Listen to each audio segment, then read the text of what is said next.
Bismillahirrahmanirrahim. On va maintenant terminer l'explication du guide du formateur à travers cette séance. On a bien expliqué, vue d'ensemble du programme GERM, le cycle de formation et compétences du formateur GERM. On va terminer par la dernière partie d'explication du guide du formateur GERM. Donc, la troisième partie se porte sur les liens et questions transversales relatifs au programme GERM, c'est-à-dire relatifs à l'environnement du programme GERM. Dans cette partie, on va trouver la première composante des liens GERM.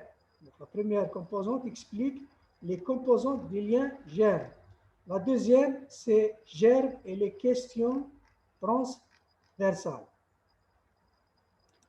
Maintenant, on va commencer par le premier chapitre de la troisième partie, qui est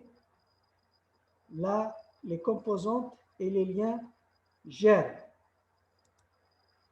Donc, dans cette composante, on doit relier la formation GERM à l'accès au financement.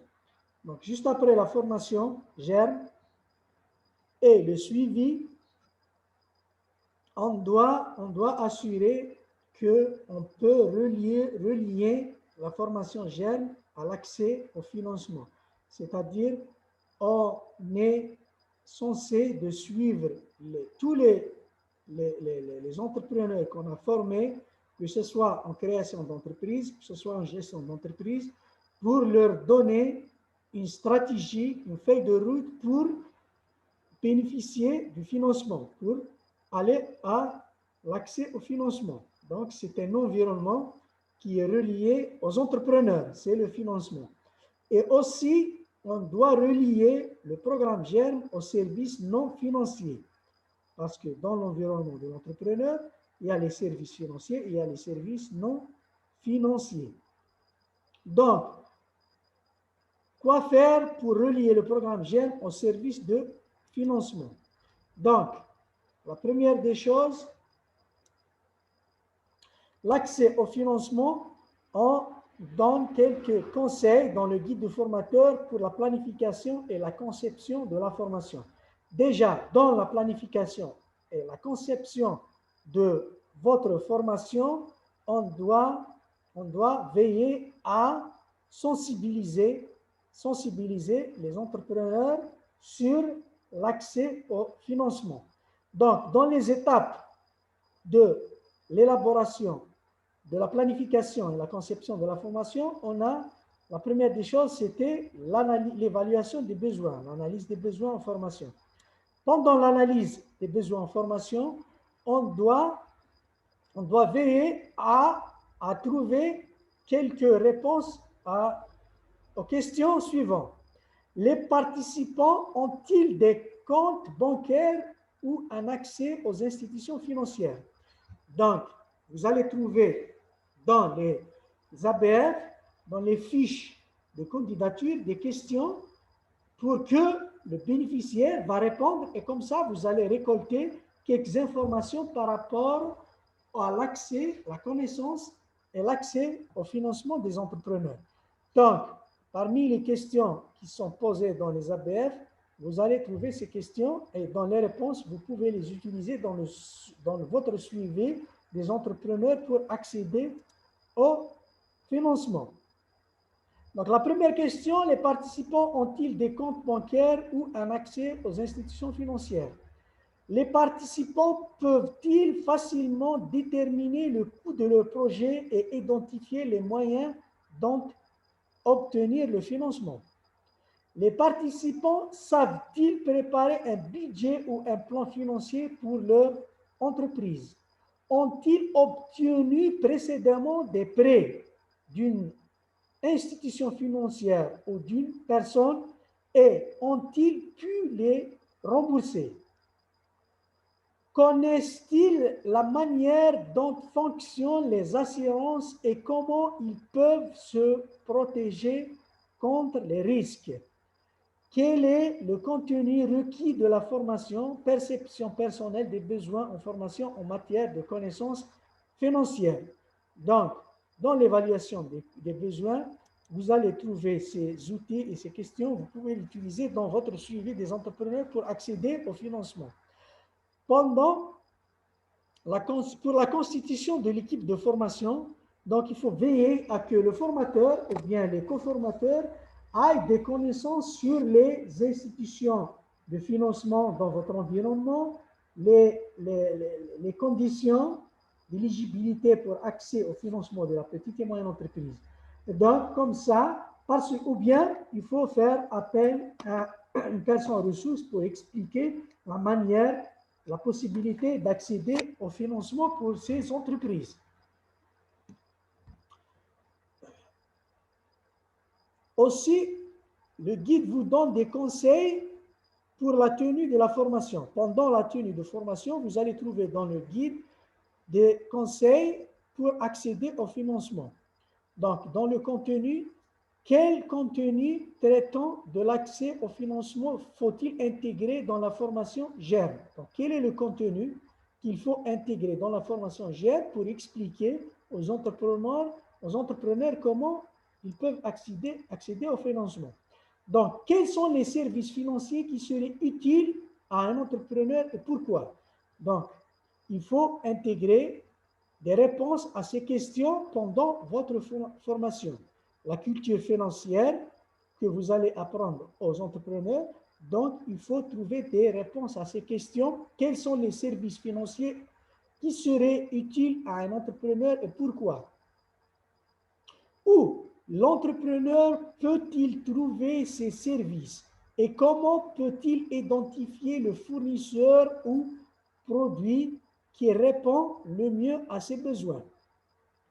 Troisième question, qu'on doit trouver des solutions, qu'on doit maîtriser en tant que formateur ou bien co-formateur ou bien appelé à des personnes ressources. Comment l'entrepreneur peut-il s'assurer que leurs services financiers seront productifs et qu'ils ne seront pas préjudiciables à ses affaires? C'est-à-dire, comment l'entrepreneur peut s'assurer que les services financiers ou bien les crédits qu'il va faire appel, ils seront productifs. Donc, il faut lui montrer la méthode pour calculer est-ce que le service financier il est productif par rapport à son plan d'affaires et sa productivité et son plan de production de bénéfices. Le processus, donc, comment intégrer l'accès au financement dans la formation GERM. Donc, comment on peut accéder comment on peut intégrer l'accès au financement dans la formation GERM. En général, si on est dans la formation CRE, donc c'est la partie planification, plan, calcul des coûts et plan, planification financière. Et dans la formation GERM, le module GERM, en général, on peut intégrer les connaissances et les outils et les informations sur l'accès au financement dans la partie planification pour votre entreprise. Dans la planification financière, planification des crédits, des coûts et planification de la trésorerie, on peut intégrer ces questions de l'accès au financement GERM. Bon, dans la partie de contrôle et évaluation et suivi, pendant le processus de suivi, on peut aussi intégrer ce suivi de l'accès au financement pour les entrepreneurs. Donc, dans le suivi, on doit s'assurer sur le niveau d'officialisation de l'entreprise. Est-ce qu'il est officiel? Est-ce qu'elle tient des registres? Est-ce qu'elle a des plans d'affaires documentés? Donc, tout ça, si on suit les entrepreneurs à réaliser toutes ces choses, donc on est déjà dans un bon chemin pour suivre les entrepreneurs après formation pour accéder au financement. Donc, on doit s'assurer à suivre les entrepreneurs à avoir un degré d'officialisation, avoir des registres, avoir des plans d'affaires documentés, à séparer les fonds personnels et les fonds professionnels, constitution de l'historique des crédits, donc est-ce qu'ils ont déjà des crédits, donc s'ils ont remboursé au bon moment, donc on doit répertorier ça parce que tout ça va aider leur dossier pour avoir des financements. Établissement de relations hors crédit avec au moins un fournisseur de services financiers et recherche de partenaires ou de garants. Donc, on doit les accompagner à avoir tous ces points-là. Donc, si on fait ça dans la partie, donc dans l'étape conseil et suivi, donc déjà, on les aide à accéder au financement. Donc, pour aider les entrepreneurs à travailler leur environnement financier, les institutions financières, donc déjà dans la planification de nos ateliers de formation, on doit évaluer les besoins des entrepreneurs au financement. Dans la constitution de l'équipe de formation, on doit veiller qu'on maîtrise l'accès au financement autant que formateur ou bien co-formateur, ou bien on doit faire appel à des personnes ressources qui maîtrisent les institutions financières. Et dans le contenu de la formation, c'est-à-dire dans la tenue de la formation, on doit ajouter un contenu explicatif pour faciliter l'accès au financement des entrepreneurs. Et pendant l'étape de suivi et d'accompagnement, on doit les accompagner à réaliser certaines choses au niveau de l'entreprise, comme l'officialisation de l'entreprise, la tenue de registre, les plans d'affaires et la constitution de l'historique du crédit, établissement des relations, de bonnes relations avec les institutions de fournisseurs de finances. Voilà, ici, donc, c'est la partie finance, accès au financement. Mais durant notre suivi des entrepreneurs pour s'adapter à l'environnement et pour travailler dans un environnement, un climat des affaires, on doit les relier aussi aux services non financiers. Donc, quels sont les services non financiers? Donc, c'est les services offerts par les chambres de commerce, par les fédérations patronales, par les associations de petites entreprises, par le ministère, comme le ministère du Commerce, le ministère du Travail, le ministère du Développement de la petite et moyenne entreprise, les programmes de promotion de l'exportation. Donc, s'il y a des programmes nationaux de promotion de l'exportation, on doit faire apprendre à nos entrepreneurs de bénéficier de ces programmes. On doit les accompagner, les suivre pour se bénéficier de ces programmes. Et aussi, s'il y a des multinationales qui s'installent au niveau national, donc on doit faire apprendre aux entrepreneurs à prendre des marchés, donc à prendre des contacts avec ces multinationales, que ce soit pour l'achat de matières premières, première main, achat donc ça dépend de la multinationale, qu'est-ce qu'elle fabrique. Donc on peut accéder à l'achat des intrants, des matières premières, des inputs directement à la source. Et aussi, on peut utiliser ces multinationales comme marché en sous-traitant des activités, des produits, des services au niveau de ces multinationales. Donc, les multinationales ont besoin des petites et moyennes entreprises pour leur déléguer plusieurs tâches, plusieurs services. Donc, si on se constitue comme un fort réseau et on s'approche de ces multinationales, donc on peut décrocher ce qu'on appelle les marchés de sous-traitance avec les multinationales.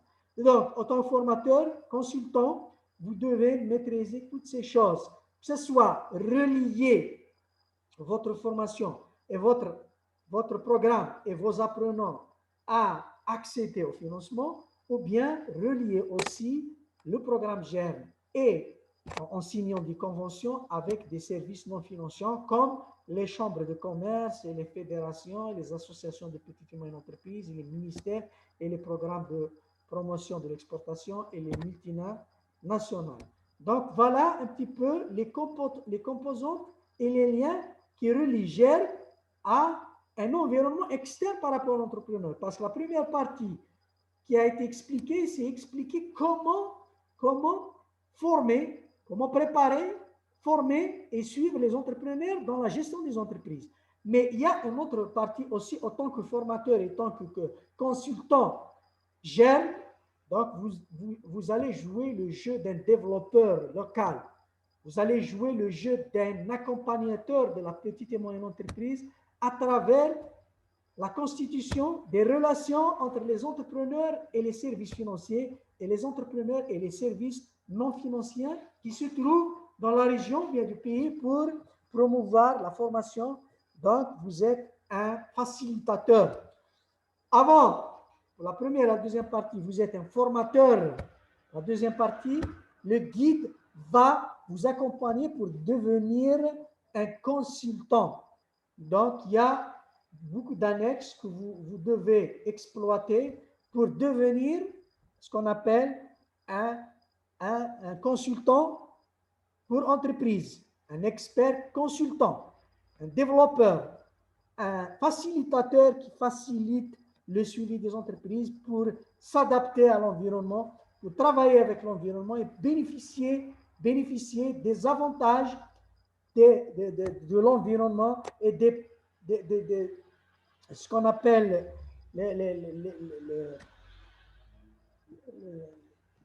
éviter les menaces qui existent dans l'environnement et aussi profiter des opportunités qui existent dans notre environnement entrepreneurial.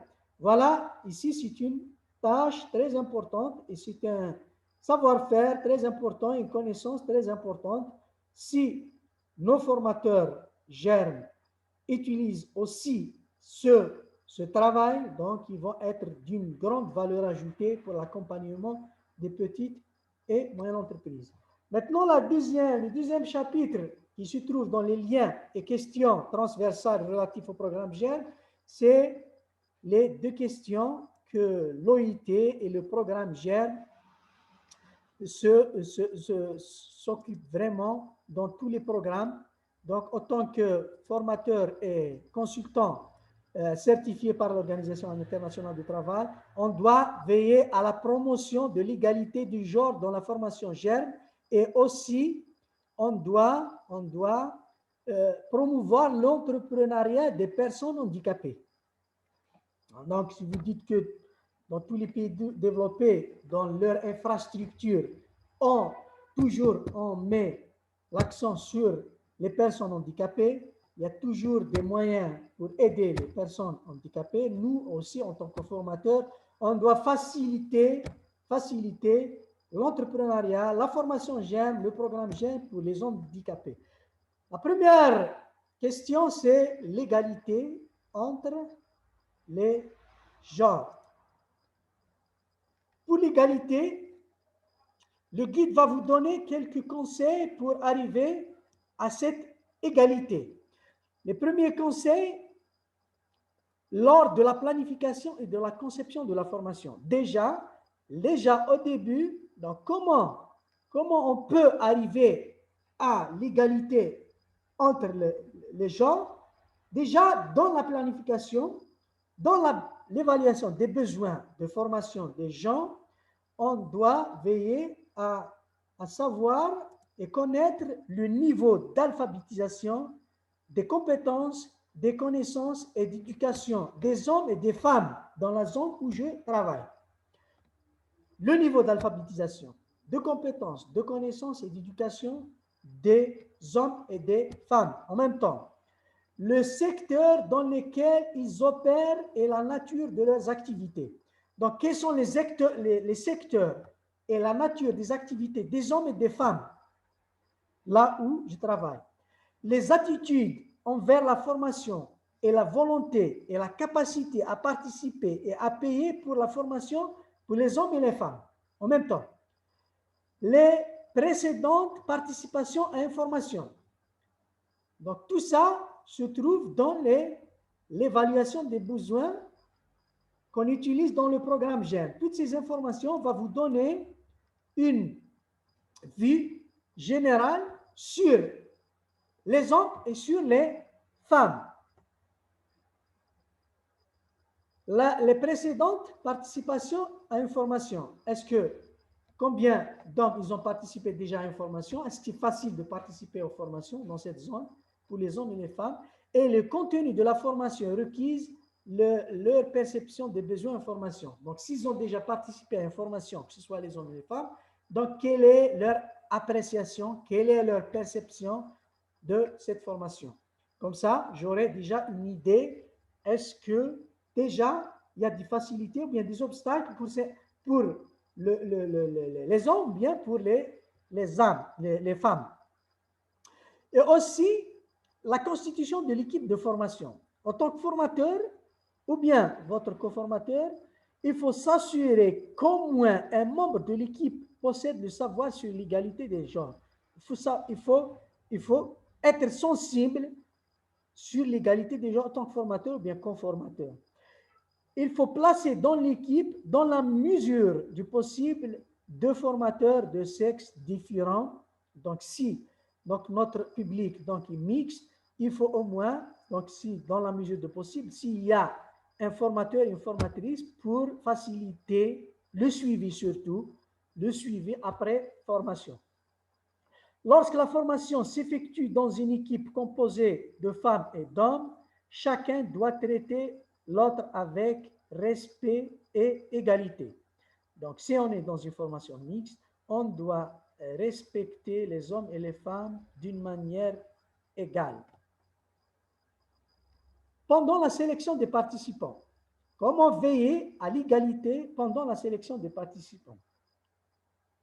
On doit veiller au moins le rapport de participation et de sélection hommes-femmes ne dépasse pas plus 40 et 60, c'est-à-dire essayer d'avoir au moins 60% hommes, 40 femmes, ou bien 60% femmes, 40% hommes. Donc, éviter de se trouver dans 99% de femmes et 1% d'hommes, ou bien le contraire.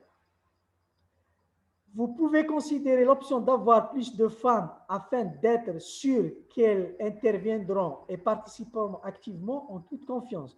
Donc, si vous voyez que s'il y a beaucoup plus de femmes, les femmes vont être plus motivées, on peut favoriser, ou bien le contraire aussi. En fonction des résultats de l'ABF, vous pouvez même considérer l'option de tenir des formations séparées pour les femmes et les hommes si vous estimez que cela aura un meilleur impact sur le processus d'apprentissage et sur leur capacité de lancer et gérer une entreprise. Si la séparation est plus pertinente pour l'apprentissage et la formation, donc on peut adopter une méthode que de faire la formation pour les hommes seuls et pour les femmes seules. Donc, pour assurer aussi l'égalité à l'accès au programme GER des femmes et des hommes, pendant la planification et la logistique, le lieu. Donc, on peut faire une ségrégation par rapport, on peut faire des choses et on se rend compte, on se rend pas compte qu'on fait de la ségrégation. C'est-à-dire, pendant la planification et la logistique, il faut que le lieu permette aux femmes qu'aux hommes d'assister à la formation. Si on va choisir un emplacement non sécurisé, c'est une manière de faire la ségrégation en éliminant les femmes d'accéder à une place qui n'est pas accessible pour les femmes ou bien pour les hommes.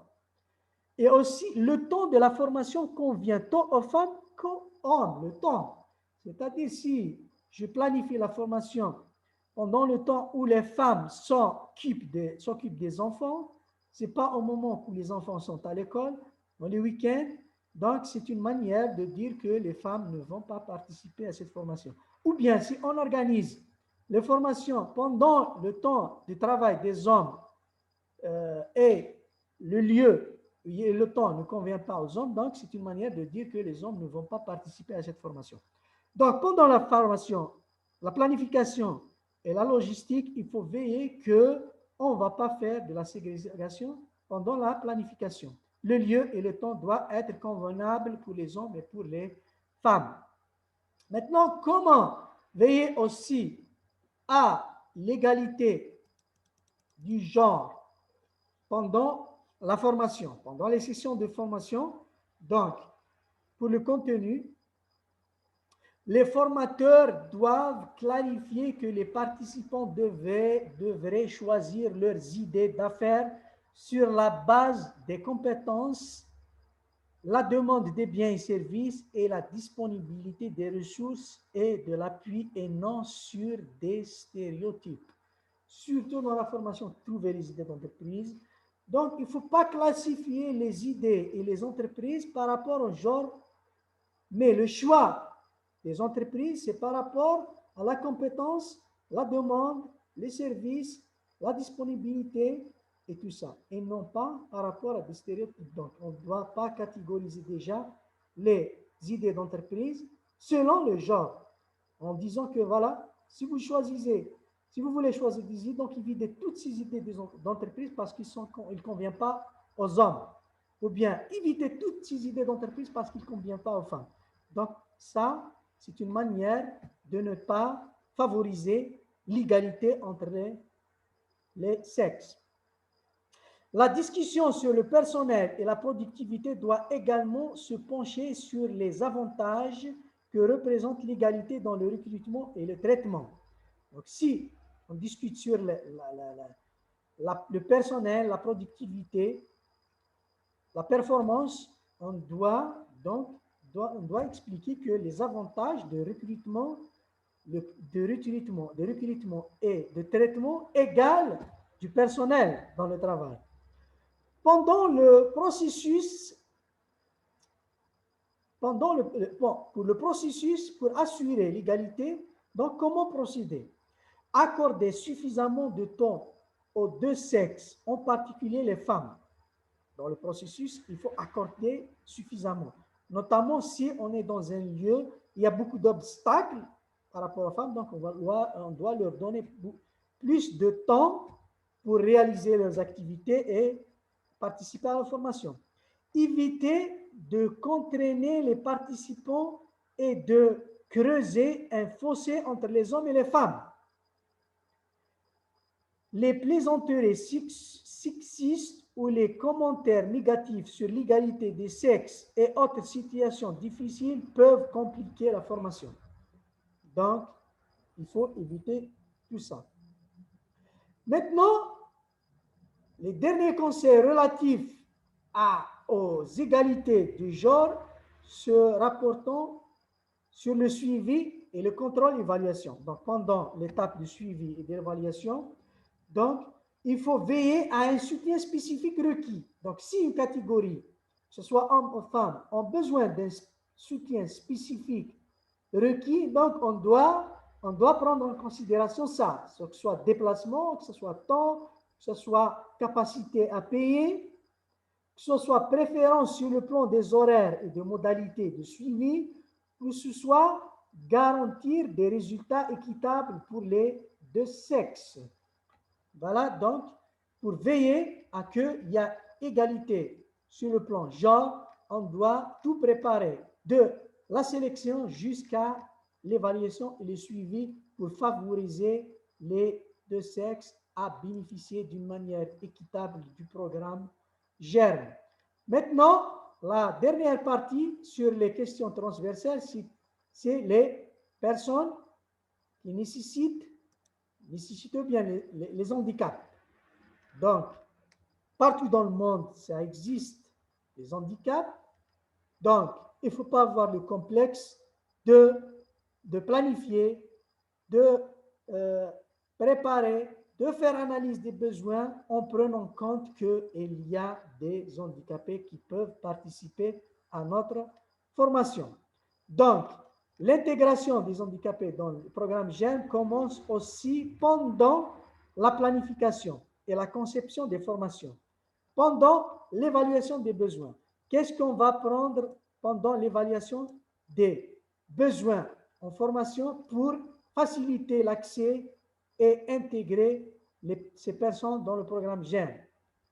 La première des choses, dans l'évaluation des besoins en formation, dans la planification, la première étape, interagissez et adressez-vous directement à la personne handicapée et non par le biais de son assistant ou un interprète gestuel.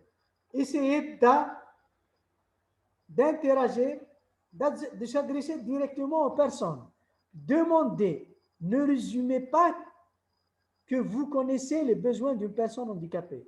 Donc, il faut les demander leurs besoins, leur activité, leur connaissance, leur niveau, et ne résumez pas en disant que, bon, je connais les besoins d'une personne handicapée, donc ce n'est pas la peine de faire l'entretien. Non. Laissez les personnes handicapées faire leur choix et ne prenez pas les décisions à leur place. Utilisez un langage approprié, en particulier lorsque vous faites référence au type d'handicap. Malvoyant, personne en fauteuil roulant, personne atteinte de déficience intellectuelle, etc., etc. N'hésitez pas à redemander si vous n'avez pas compris ce que vous dit une personne ayant des troubles dans la parole. Donnez une description succincte aux personnes malvoyantes sur l'aménagement de la salle, de la conférence, par exemple, ou comment parvenir à une destination spécifique. Donc, donnez des descriptions, donnez des explications pour les gens malvoyants en leur expliquant comment ça va se passer en salle, comment ils peuvent accéder, quelles sont les facilités pour leur accès. Pour la constitution de l'équipe de formation, donc, il faut avoir une connaissance adéquate des handicaps et de leurs effets limitatifs, que ce soit en tant que formateur, que ce soit organisateur ou que ce soit un co-formateur. Des services de soutien disponibles et nécessaires à l'intégration des personnes handicapées. Donc, il faut avoir des services et des soutiens, des fichiers, des logistiques, des outils qui peuvent aider les personnes handicapées. En tant que formateur, dans votre valise, en tant que formateur. Les personnes ressources externes invitées à diriger des séances de formation GERM doivent être informées de l'étiquette de base par rapport aux personnes handicapées. Pendant la sélection des participants, il faut veiller à encourager la participation de tous sans tomber dans les stéréotypes. Il est impératif que les personnes handicapées puissent y participer. Prévoyez également de prendre contact avec les organisations locales liées aux handicapés et aux ONG fournissant des services aux personnes handicapées en vue d'identifier les besoins en formation.